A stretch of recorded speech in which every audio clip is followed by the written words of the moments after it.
So we're going to do things a little different today. I know that you've already got your question of the day on the board, but I thought that I would just go ahead and tie in what's going on today. So our lesson today is we're going to talk about is how does gravity affect our solar system, okay? So what we were talking about, if you were here during the announcements, Ms. Brown announced that today is a very important day. Okay, so if everything goes accordingly, NASA's going to launch Artemis 2. It's a rocket. And this is going to be the first crewed test flight to the moon since Apollo. That's almost 60 years ago. That's a long time. And why this is so significant is because this is going to be the farthest, if this is a successful mission, this is going to be the farthest that we have traveled into space, which that opens the door even farther for us to go to Mars. Okay, so this is why this mission is very important today. And if you want to check it out, I'm not exactly sure because me and Miss Brown are a little bit different on the time that we saw. What I saw is that the launch is going to be after 6:30 tonight Eastern time, and so it could be 5:30 tonight Central time. But double check that. But this is the path flight that it's going to take. And I did try to get it printed out as a poster. Technical difficulties, it did not work. But this is the pattern that the Artemis is going to take around the moon. Okay? So we're going to start off here on Earth. Okay? And you'll notice it's not a straight line, right? So it starts off here at 1 and it goes off 1, 2, 3, 4, and it goes in a circle. Why do you think it goes in a circle like this instead of just a straight line and back? Gravity, right? Gravity plays a big role. So have you ever seen a rocket take off? Yes. Yeah. Some have, some haven't. Okay. Well, I did put it in the slide. Just want to trip over it. Okay. So this is what it looks like when a rocket takes off. And I want you to observe this. So tell me everything that you're observing. You see the rocket in the center? We see the big explosion, right? We see lots of fire. We see the plumes coming out. And finally, you see the rocket move.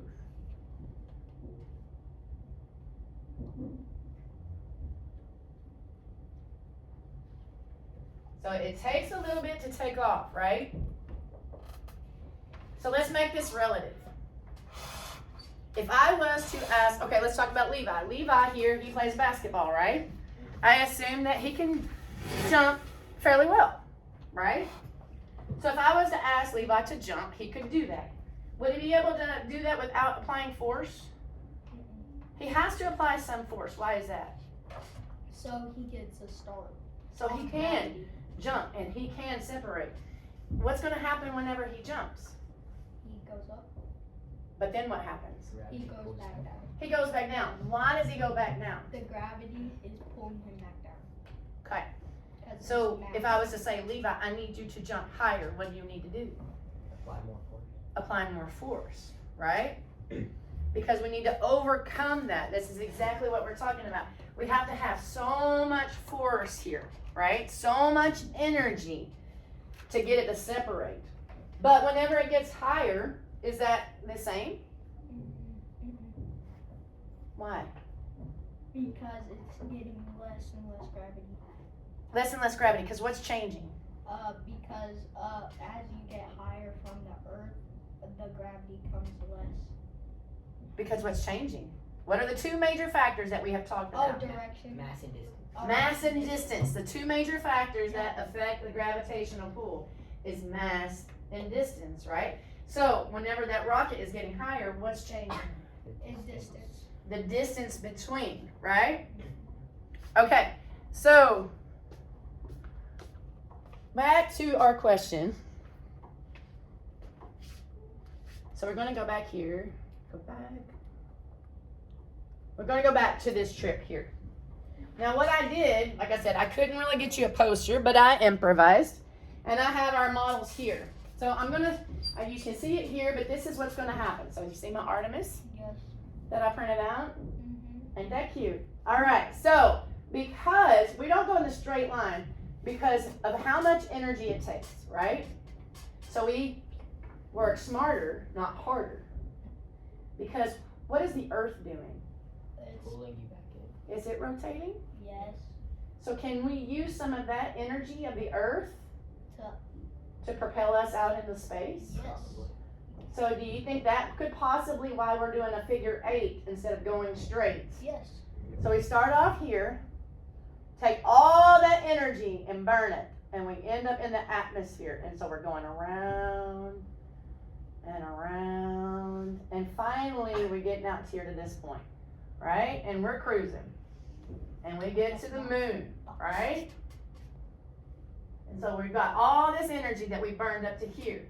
So now we're going to go around the moon. But if you notice in your picture there, the vector colors change, Blue. right? It goes from green to blue. So that is your return trajectory and how that changes. But the thing is we're answering this question is mass and distance is changing, right? You're close to mass here, and it's huge, but we are working it, and we are getting the distance. So the gravity is changing, right? And then we're cruising close to nothing, and then we get to the moon, so we're closer, our distance has changed, and we're closer to a mass, so we have gravity, right? Here we're going burn, burn, burn, burn, burn, burn, burn, we have gravity. So we're going to do what same thing with this moon, and use the moon's gravity to slingshot around it to return back. So, your question of the day is how will gravity affect the Artemis II mission? So take a few moments to tell me what you think is happening from Earth, the middle, around the moon, and back. A couple minutes in your composition notebooks.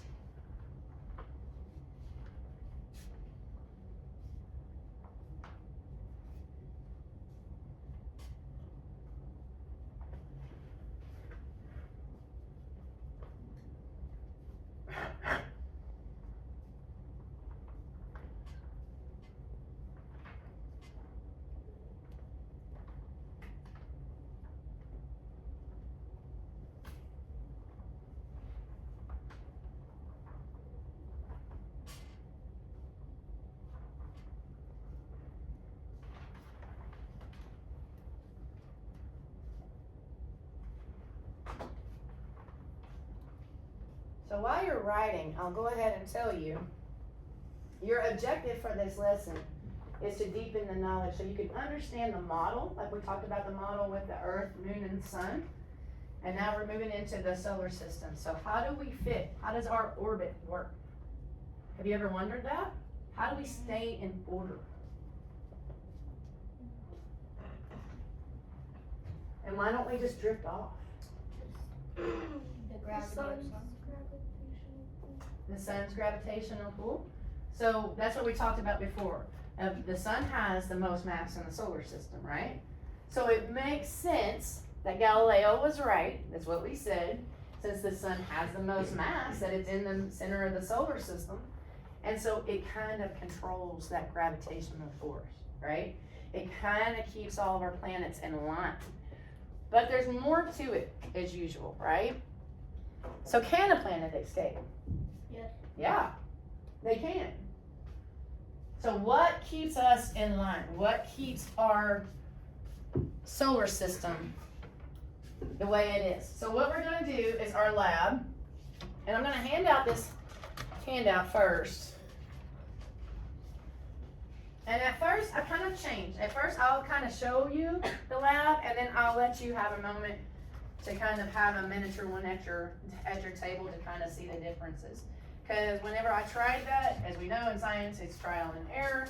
Tried it this morning, and it didn't go over as well as I had thought with the whole group doing it, just that. So I broke it down into doing it by group and then a smaller group at your table to be able to see the difference. So, our mission briefing. So the mission, NASA's Artemis II mission is the first crewed flight and the Space Launch System rocket and the Orion spacecraft to get to the moon. So the crew must overcome the Earth's powerful gravity and the deep dip of the fabric of space. So what we're going to do is kind of implement that. So I am going to need you guys to stand up and hold this fabric here in the center. You're going to need a few volunteers to hold this fabric as tight as you can and flat as you can. It should take about 2 or 3 of y'all to hold this up. Okay? And the rest of y'all, we're going to have to move around maybe to see. But what I have here is I have a ball, and it looks like the Earth, right? But we're really going to use it to see if we can get the marbles that we've got around here around the moon. So we have a moon, and I want you to pay attention here. So let's come here. Come in a little bit closer. So what do you think is going to happen to this fabric? Now hold it tight now. You see how this fabric is flat? What do you think is going to happen whenever I put this ball on it? It's not going to be flat, right? You think there's going to be a dip? Okay, let's hold it as still as possible. I know it's hard. So look underneath. Is there a dip? I'm not pushing down on it. Is there a dip where that ball is? A little, right? Imagine this is out in our solar system, okay? So we have a dip, or what we're going to call a gravity well. So what is a gravity well? Think of it kind of as a wishing. You're going to have to hold it tight, okay? Think of it kind of like a wishing well in a way. Have y'all ever seen those little things at Walmart where you put a penny in and it circles around and round and round, and it's a funnel shape, right? Same kind of idea here. So what we're going to do, if you look at your papers, we're going to test the velocity, which we know is speed and direction, right? To see what we can do here, see what the differences was. So we're going to test it off. Try it this way. And we're going to test it slowly, okay? So hold it, try to flat. I think Levi's is a little bit higher. Okay, so I'm going to start it off slow. Okay. Then I'm going to do it a little bit faster. Okay, that one went too far. When you get that one, I'll get another one. And you're going to see what the interactions are. See how it dips around here. But we're paying attention to what's going on around this, right? So we're trying to get it to orbit back. So we're going to try to see how it bends, if we can get it to orbit. That's the hard part. Do you want to hold it up like, Eric, do you want to hold it like right there? Okay, let's see if we can try to get it to orbit.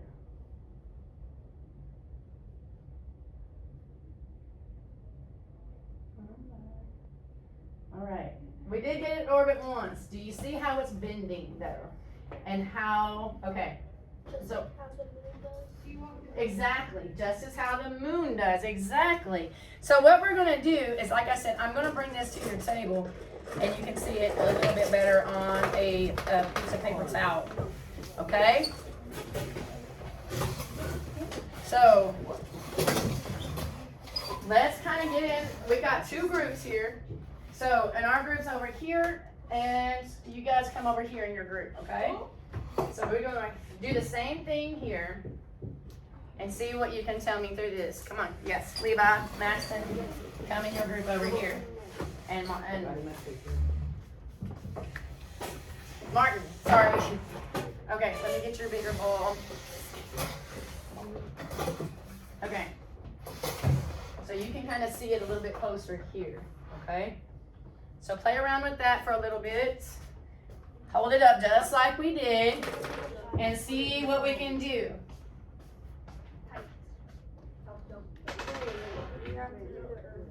Okay? So remember, if you look at your paper, the setup, the Earth is the large, heavy ball. The moon is the smaller marble. I did give you 2 marbles. And the space-time, you have to look at the curve the heavy ball creates. This is called your gravity well. Okay? So you're trying it first with gently to flick it. Your second one is to flick it a little bit harder. And your third one is to flick it until it loops around your moon, which is called your free return trajectory. Which is exactly what we talked about after we got around the moon. That's whenever the vectors turn from green to blue, as now we're in that free return trajectory.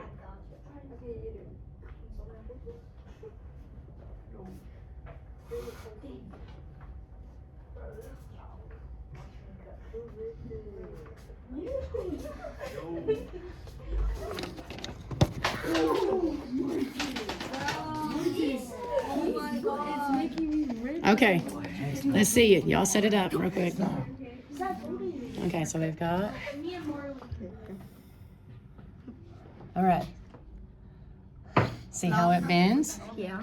Okay, so let's see if we can get it around. Yeah, I'm making it around. Not like that. Follow the directions, Maxon.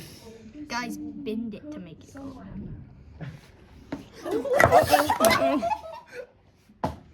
Okay. Okay. It's not as easy as what y'all thought, right? Okay. So, number one, let's answer this first question, okay? So, we're talking about let's talk about the International Space Station, because your question is that. So, if we have some rockets that are only going to the International Space Station, so you need to understand what that is. That's your stop after you get off the Earth, right? If you're going on vacation, are you going to make it there all on one gas tank, or are you going to stop at a gas station, get some food, switch out? That is what the International Space Station kind of is, okay? So you saw all that energy that it has to burn to get off the Earth, right? So it has to fight Earth's gravity, and that's the worst part, because Earth has all that mass, and so it's burning up all that energy. So as soon as it gets through the Earth's atmosphere, it has to stop at the International Space Station. Okay, so your question is this. So your question is, why does the rocket for the Artemis 2 need to be so large and powerful compared to those that are only going to the International Space Station? So why do you think that would be?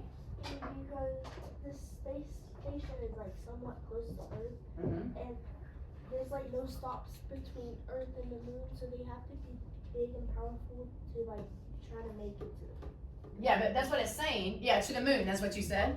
So basically you're saying that it's not only going to the International Space Station, that it's having to encounter other objects in space too, so it has to be more rigorous of a mission, right?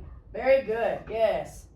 So yes, that would be number one, that it needs some more power to climb out of the Earth's deep gravity well, like we were speaking. Okay, let me give you an example of what a gravity well is. So I have it on here. Hang on.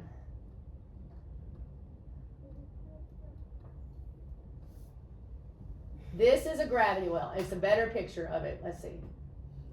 See how it dips down and how it kind of circles in like a funnel. Do you see that? I'll play that again. It hits, it dips down, creates this funnel, and then the marbles roll around it. Okay? So if that helps you,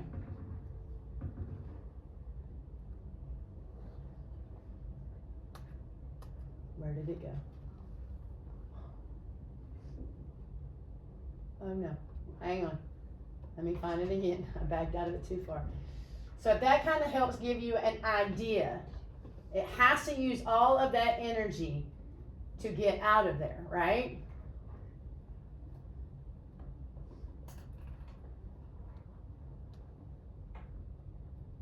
So,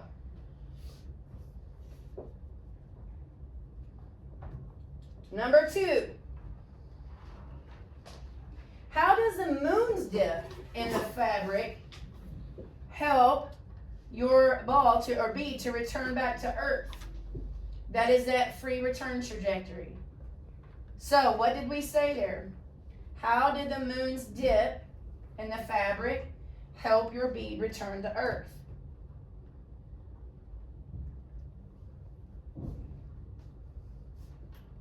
Think about what you just saw.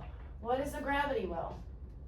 Gravity well, it's like when you put a big mass in the center of something and then all other objects circle around it because it has a bigger mass. Circles around it, right.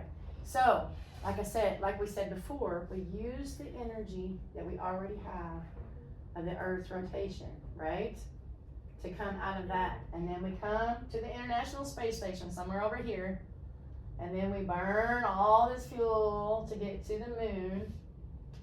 And then again, we have the moon's gravity well. So we're right on the edge of that. So we're able to use that energy to slingshot around. Does that make sense? Because we're going in the rotation of the moon. And so we use the gravitational pull to slingshot around and to come back home. Okay? Does that make sense? So, what Maxine was saying was true. Now we don't understand why we don't go in a straight line, right? Yeah. We won't make it because we're burning all that energy. So we have to work smarter and not harder to go around. And that's why we slingshot around the moon. Okay? And that's kind of how our solar system works and stays in place.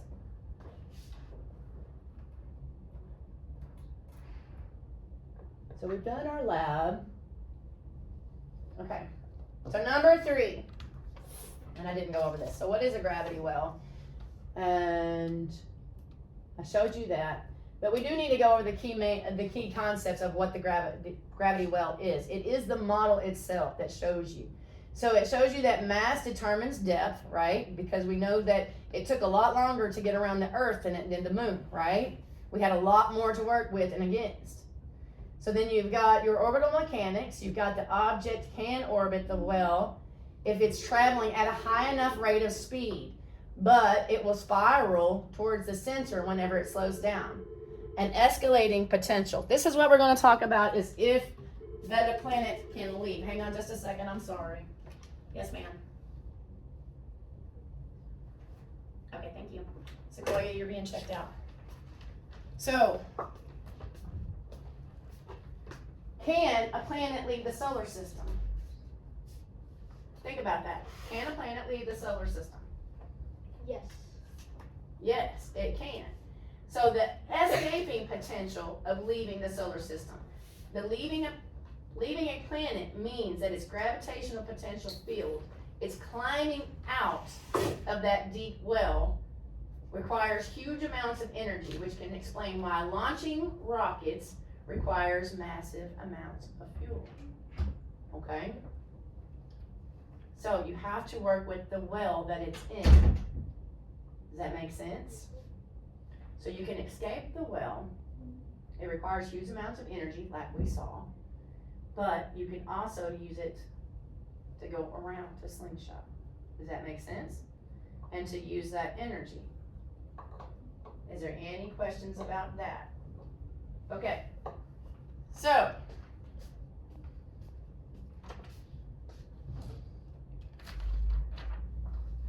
I want you to go back in your notebooks real quickly. And now, draw under your answer to your question of the day. Take a few minutes to draw a quick model of your solar system. Okay? Put it where you understand that the sun is in the center. And how do we apply this gravity well to your solar system now?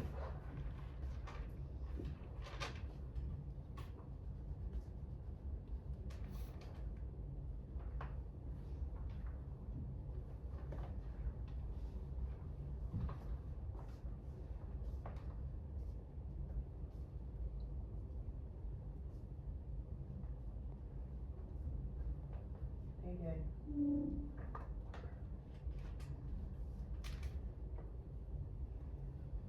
How does a gravity well come into effect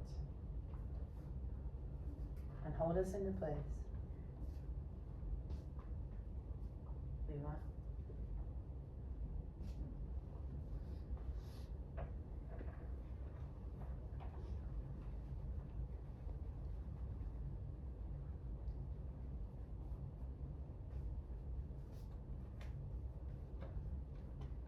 Very good.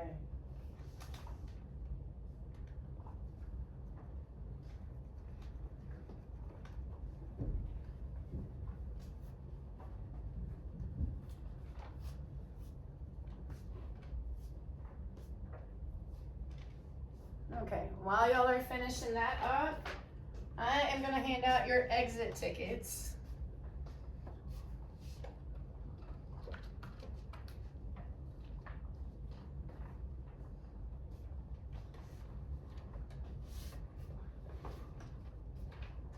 And the exit ticket question is, how does the mass and distance affect our orbit in the solar system? Right, in full sentences.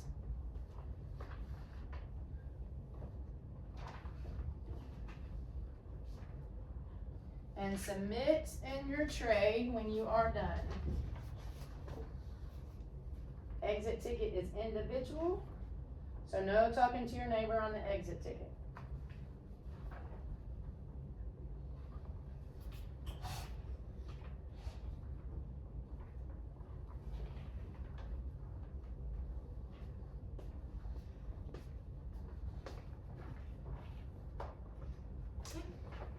Did I give you one? Okay. Any questions? Anybody gonna watch it today? Yeah. Yeah? We can talk about it tomorrow. Again, I want to point out, it's been a rule since day one that if you need extra credit, all you gotta do is look at those articles and review them and turn them in. And I've always said that NASA always has a plethora of articles for you to choose from, especially, in instances like this. It directly applies to your lessons. So I would, if you need extra credit, that is an option.